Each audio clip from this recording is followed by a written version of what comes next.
claro que sí. Mi nombre es Carlos Michel Molina Herrera.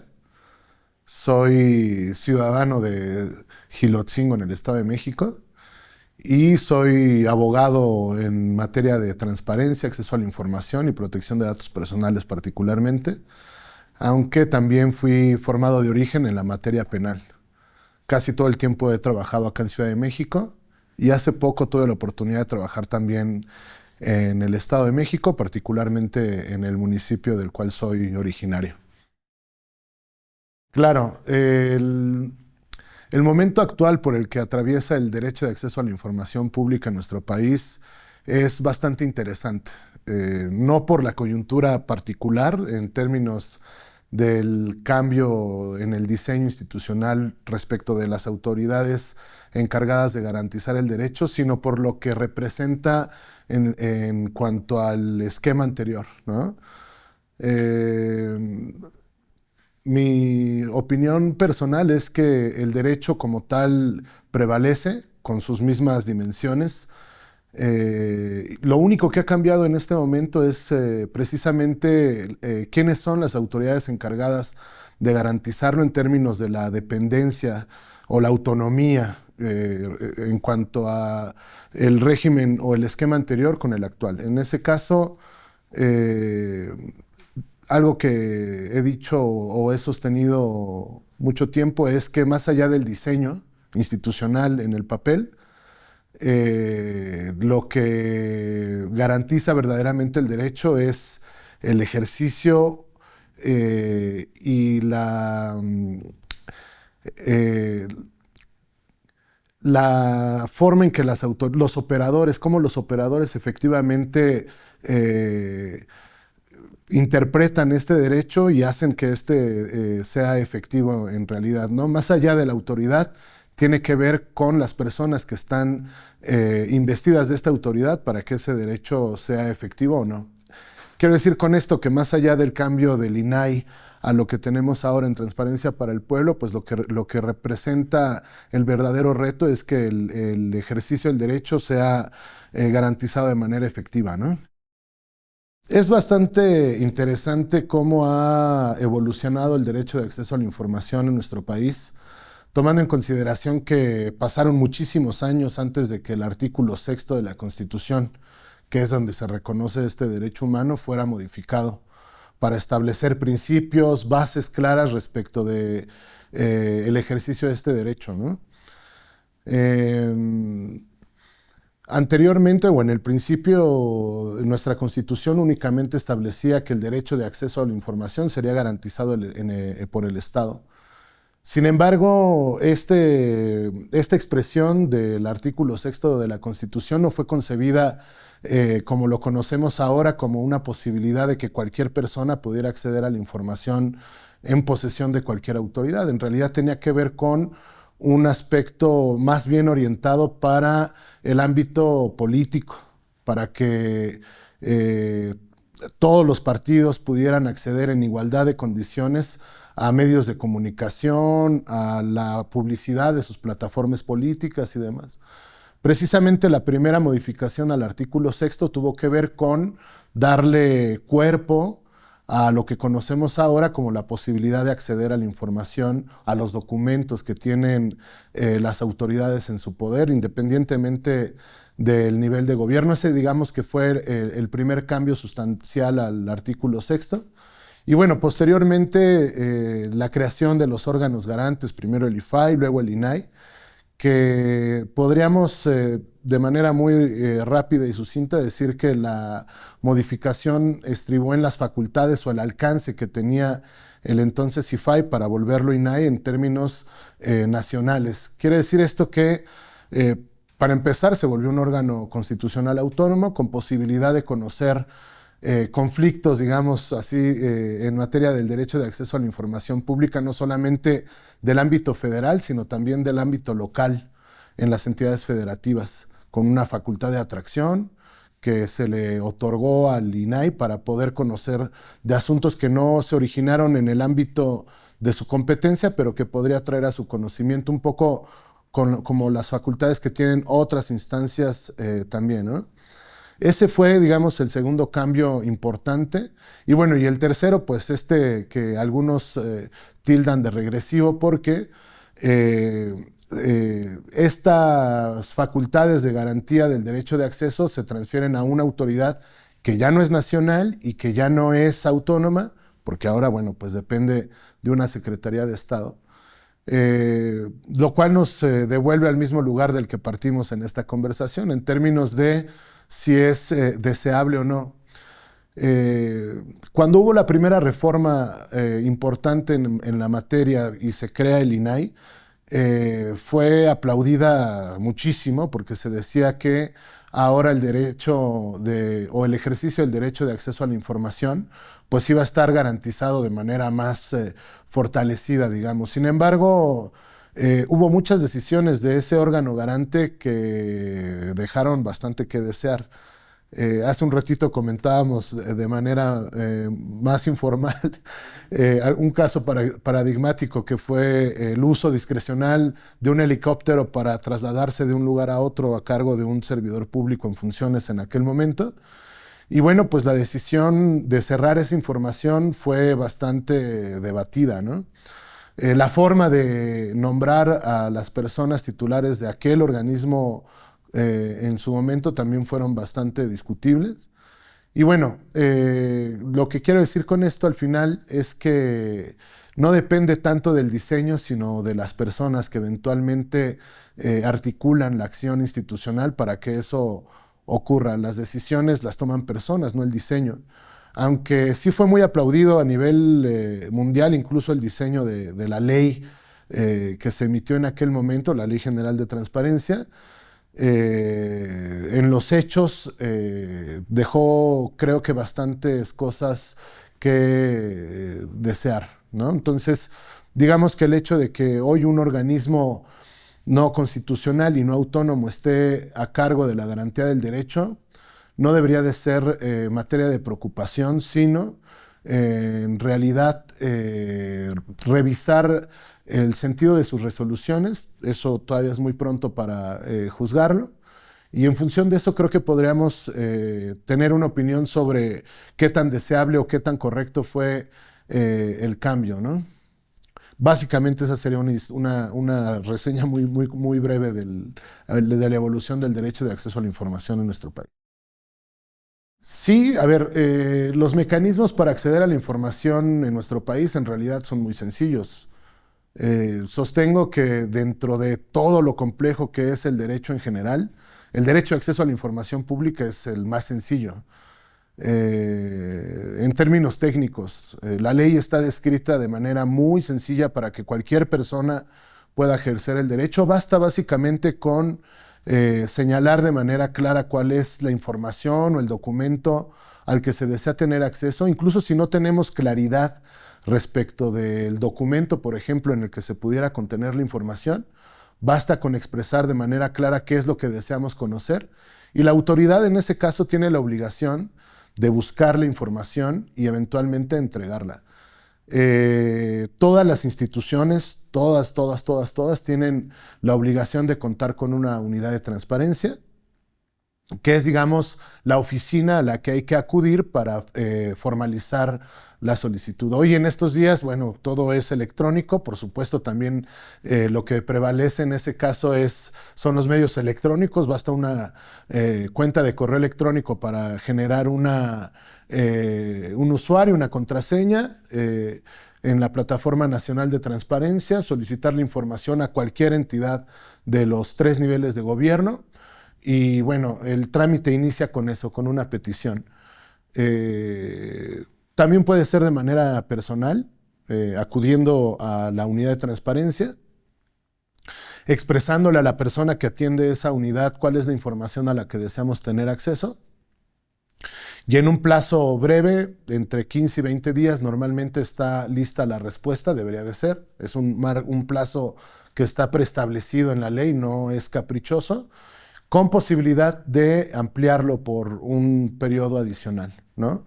Quiere decir esto que los plazos están acotados, están preestablecidos, no están sujetos a la consideración de ninguna persona en lo particular Y eso, bueno, pues representa una garantía mínima de que pues eso va a ser breve en la medida que lo determina la ley. Si la respuesta que recibimos eventualmente no nos satisface por las razones que sean, podemos acudir en un recurso de revisión ante un órgano garante, en este caso a nivel federal, bueno, Transparencia para el Pueblo, y en los órganos, en las entidades federativas, dependiendo del grado de avance de implementación de la última reforma, pues habrá que acudir al órgano que corresponda, ¿no? Ese procedimiento también está establecido con plazos muy delimitados para que la autoridad eventualmente resuelva si la actuación de la unidad de transparencia o de la institución a la que solicitamos la información se apegó a lo que establece de por sí la ley, y si la información que nos entregaron cumple con las características que se marca, o si no es efectivamente lo que solicitamos. En fin, ahí hay una serie de valoraciones que puede hacer la autoridad para determinar que la respuesta fue correcta, y si no lo fue, bueno, pues ordenar que se haga lo necesario para que se corrija y entregar la información con la mayor calidad posible. Más o menos ese es el mecanismo que marca la ley para acceder a la información pública. Digamos que este segundo mecanismo que se activa ante la inconformidad de la persona solicitante es un minijuicio.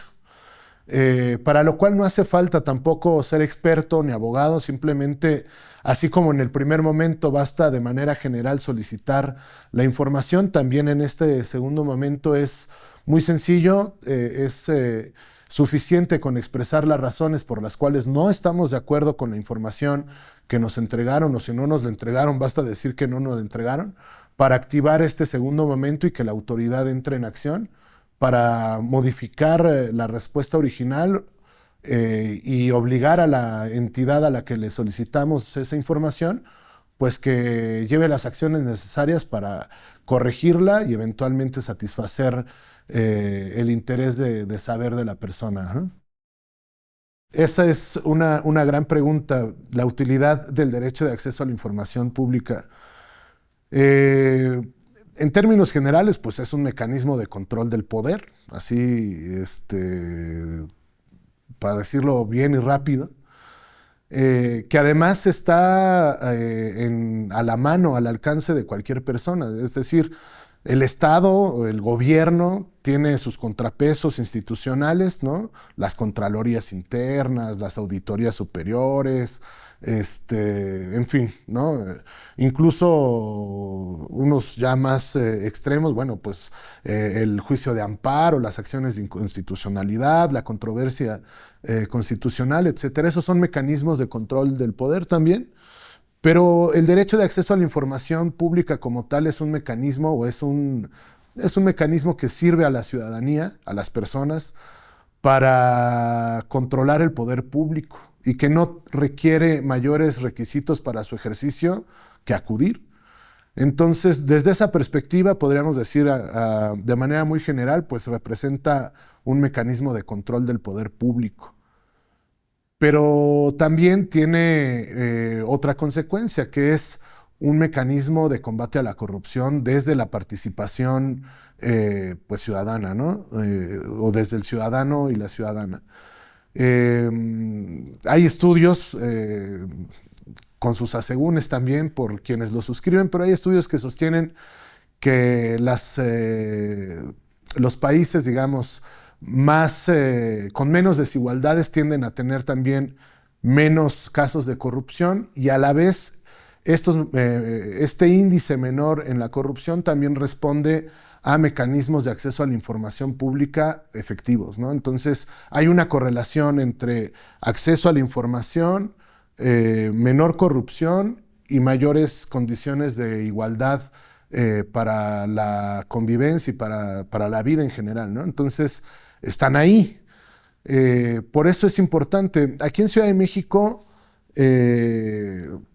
digamos que hace 10 años empezó una tradición importante en términos de las instituciones y el derecho de acceso a la información, pero sobre todo porque fueron puestas a prueba por la ciudadanía. O sea, hubo, lo recuerdo bien, un momento en el que personas decidieron acceder a licencias de construcción, por ejemplo, en algunas alcaldías ahora, ¿no? En ese momento todavía, si no mal recuerdan, delegaciones, y comenzaron a darse cuenta de que no se estaba respetando la normativa eh, imperante en la materia de desarrollo urbano, ¿no?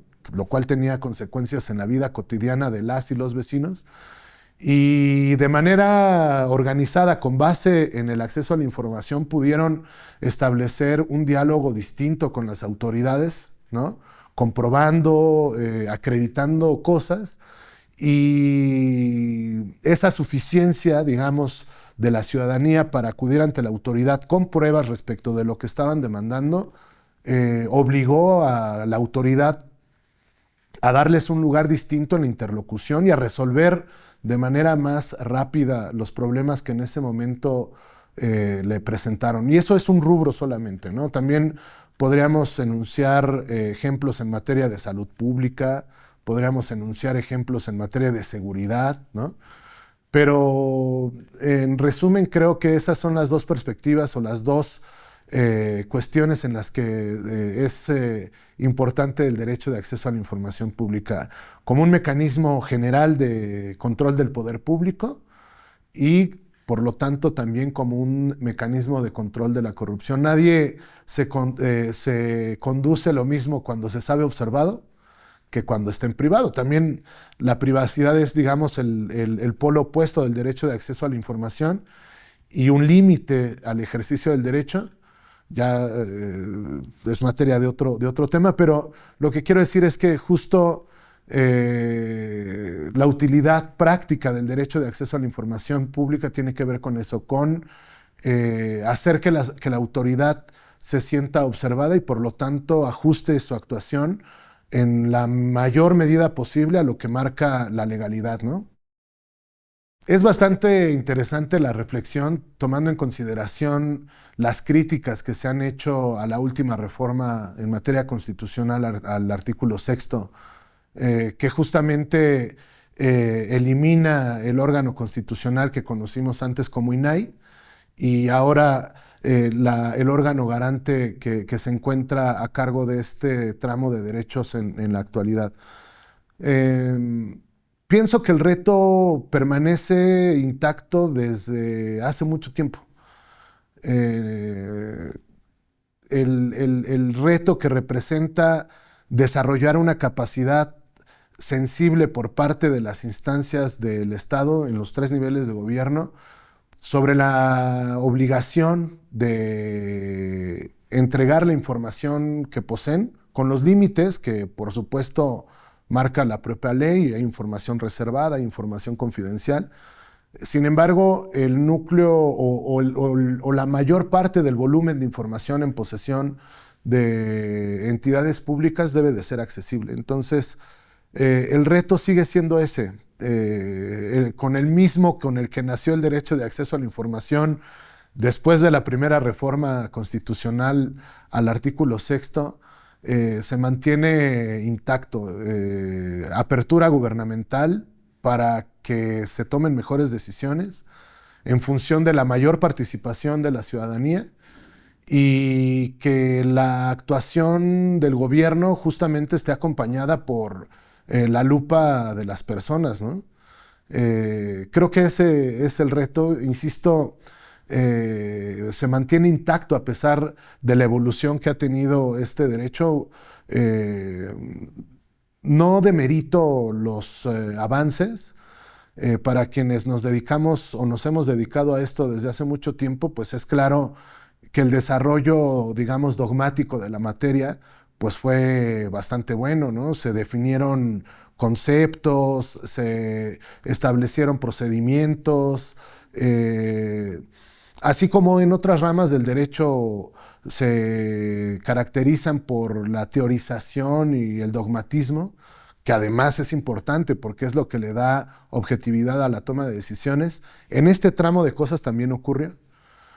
Lo que sigue haciendo falta, sin embargo, es la actitud proactiva por parte de los agentes del Estado, de las instituciones, para que cada vez más la información sea accesible, perdón, incluso sin necesidad de que le sea solicitada, ¿no? Que esa es otra cara del derecho de acceso a la información, más como una política pública reconocida en la transparencia.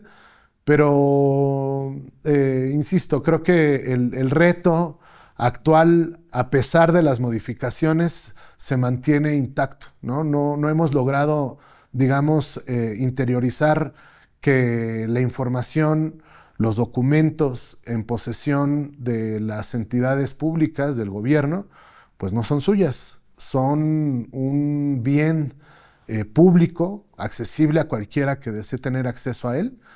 Y bueno, pues ese es el reto realmente, lograr que eso se vuelva una actitud natural en la actuación del ejercicio del poder público, ¿no? ¿Qué podría agregar? Únicamente que el momento en el que nos encontramos no es muy distinto a aquel, insisto, con el que nació el derecho de acceso a la información pública como lo conocemos actualmente, y que la transparencia en todos los gobiernos ha sido un concepto presente. Eh, Nuestro país hace algunos años ha tenido una transición importante con el arribo del presidente primero Andrés Manuel López Obrador, ahora con la presidenta Claudia Sheinbaum, que se distingue en lo político de cualquier otro ejercicio de gobierno y que sin embargo convive también con la necesidad de la transparencia. En el discurso está permanentemente presente la necesidad que hay de que el gobierno debe de conducirse de forma transparente. Esto quiere decir de frente al pueblo. Y bueno, esa posibilidad, institucionalmente hablando, se materializa precisamente a través del derecho de acceso a la información pública. Entonces, yo me despediría diciendo eso, que el derecho de acceso a la información debe de ser tutelado efectivamente, independientemente de la época. Tanto es así que en los últimos 2 ejercicios de gobierno, ese concepto de transparencia ha estado permanentemente presente. Soy Carlos Michel Molina Herrera, abogado especialista en materia del derecho de acceso a la información pública, transparencia y protección de datos personales. Es un gusto estar en este set y los invito a todas y a todos a que vean este canal 4TV. Gracias.